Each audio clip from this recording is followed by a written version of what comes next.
আসসালামু আলাইকুম রহমতুল্লাহি ওয়া বারাকাতুহু।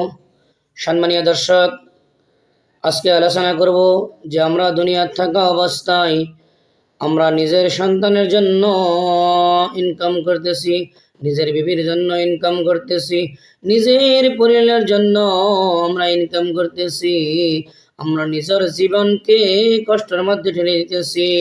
ও ভাই, আমরা দিন রাত পরিশ্রম করতেছি আমাদের সন্তানকে মানুষ বানানোর জন্য, আমার সন্তানকে লেখাপড়া করার জন্য, আমার বিবি বাচ্চাকে ভালো রাখার জন্য। কিন্তু ভাই, আপনি একবার চিন্তা করেছেন কি আপনাকে দুনিয়া ছেড়ে চলে যেতে হবে? আপনাকে একদিন মানুষে গোসল করাইবে, একদিন আপনাকে মানুষে কফন পরাইবে, আতর গোলাপ লাগাইবে, খাটকিতে করিয়া চারজন মানুষে কবরস্থানে নিয়ে যাবে। কবরস্থানে নেওয়ার পরে আপনাকে দাফন করিবে, কবরতে রাখিয়া আপনাকে মানুষ চলিয়া আসিবে। ও ভাই, সেদিন আপনার কবর অন্ধকার হবে, সেদিন আপনার কবরে কোনো লাইট থাকবে না, সেদিন আপনার কবর শুধু অন্ধকার হবে।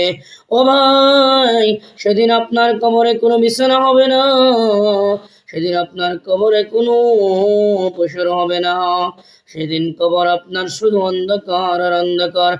আপনি যদি দুনিয়ার থাকা অবস্থায় আল্লাহর হুকুম নবীর তরিকা মোতাবেক নিজের জিন্দিকে অতিবাহিত করছিলেন, তাহলে আপনার কবর সেদিন পোষণ হয়ে যাবে, আলো আসে যাবে আপনার কবরের মধ্যে, আপনার কবর বহল হয়ে যাবে, কুশলা হয়ে যাবে। কিন্তু যদি দুনিয়ার থাকা অবস্থা আজকে আপনি নিজের সন্তানের জন্য সময় দিতে পারতেছেন, নিজের বিবির জন্য সময় দিতে পারতেছেন, নিজের ফ্যামিলিকে খুশি করার জন্য সারা সময় আপনি কাটাই দিতেছেন ইনকামের মধ্যে, কিন্তু ভাই আপনি আল্লাহর হুকুম ছেড়ে দিতেছেন, আপনি নবীর তরিকা ছেড়ে দিতেছেন। ও ভাই, আপনি নিজে নিজে চিন্তা করেন, আপনি দুনিয়াত সবার জন্য ইনকাম করতেছেন, নিজের জন্য আপনি কি করতেছেন? যদি আপনার আজকে মৃত্যু হয়ে যায়, তাহলে আপনি কবরের মধ্যে কি নিয়ে যাবেন?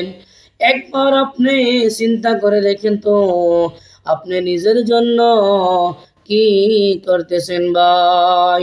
ও ভাই, আল্লাহ তাবারক তাআলা কোরআনের মধ্যে বলছেন, যে ব্যক্তি নিজের সন্তানের জন্য, নিজের আহলে আয়ালের জন্য আমার হুকুমের থেকে দূরে থাকে, সে ব্যক্তি ধ্বংসের মধ্যে আছে, সে ব্যক্তি একটা ডাঙ্গর ধ্বংসের মধ্যে আছে। ভাই, এখনো সময় আছে আমাদের হাতে, আমরা আল্লাহর হুকুমকে মানবো, আল্লাহর নবীর তরিকা মোতাবেক চলবো, তাহলে আমাদের কবরের মধ্যে আমরা আরাম পাবো, কবর আমাদের জন্য জান্নাতের টুকরো হবে, কবর আমাদের জন্য জান্নাতের ঘর হবে। আর যদি আমরা আল্লাহ রাব্বুল ইজ্জতের হুকুম মোতাবেক জিন্দেগি অতিবাহিত না করি, নবীর তরিকা মোতাবেক না চলি, তাহলে কবর আমাদের জন্য অন্ধকার কবর, অন্ধকার ঘর হবে, সাপ বিচ্ছুর ঘর হবে, আযাবের ঘর হবে, শাস্তির ঘর হবে, জাহান্নামের ঘর হবে, আগুনের ঘর হবে। ও ভাই, এখনো সময় আছে, আসুন আল্লাহর কাছে তওবা করি, আমরা সবাই এভাবে তওবা করি। আস্তাগফিরুল্লাহ আল্লাযী লা ইলাহা ইল্লা হুয়াল হাইয়ুল কাইয়্যুম ওয়া আতুবু ইলাইহি ওয়া লা হাওলা ওয়া লা কুওয়াতা ইল্লা বিল্লাহিল আলিয়্যিল আযীম। ইয়া আল্লাহ, আমি যতদিন গুনাহ করেছি আল্লাহ, আমার গুনাহ সমূহকে তুমি মাফ করে দাও। আজকের থেকে আমি ওয়াদা করতেছি আল্লাহ, তোমার হুকুম আমি মানবো, তোমার নবীর তরিকা মোতাবেক আমি চলবো। আজকে থেকে আমি পরিপূর্ণ শরীয়ত মোতাবেক নিজের জিন্দেগি অতিবাহিত করব, হালাল ইনকামের দ্বারা রুজি ভক্ষণ করব, হারামের থেকে বেঁচে থাকবো, মানুষকে আর কষ্ট দিব না, মানুষের সঙ্গে ভালো ব্যবহার করব। এরকম ভাবে যদি আপনি দুনিয়ার থেকে বিদায় হয়ে যেতে পারেন, খোদার কসম করে বলছি, আপনি জান্নাতি হয়ে যাবেন ইনশাআল্লাহ। প্রিয় ভাই বোনেরা, এখনো পর্যন্ত যারা এই ইসলামিক শিক্ষা চ্যানেলটাকে সাবস্ক্রাইব করেন নাই, আপনারা দয়া করে সাবস্ক্রাইব করে দেন, এবং এই ভিডিওটা সবের নিয়তে প্রত্যেকজন মুসলমান ভাই ভিডিওটা বেশি বেশি শেয়ার করে দেন। আল্লাহ তাবারক তাআলা আপনাদের প্রত্যেককে আমাদেরকে নেক আমল করার জন্য তৌফিক দান করুক।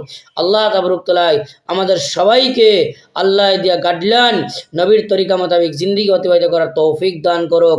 আপনারা ভালো থাকুন, সুস্থ থাকুন। আসসালামু আলাইকুম ওয়া রাহমাতুল্লাহি ওয়া বারাকাতুহু।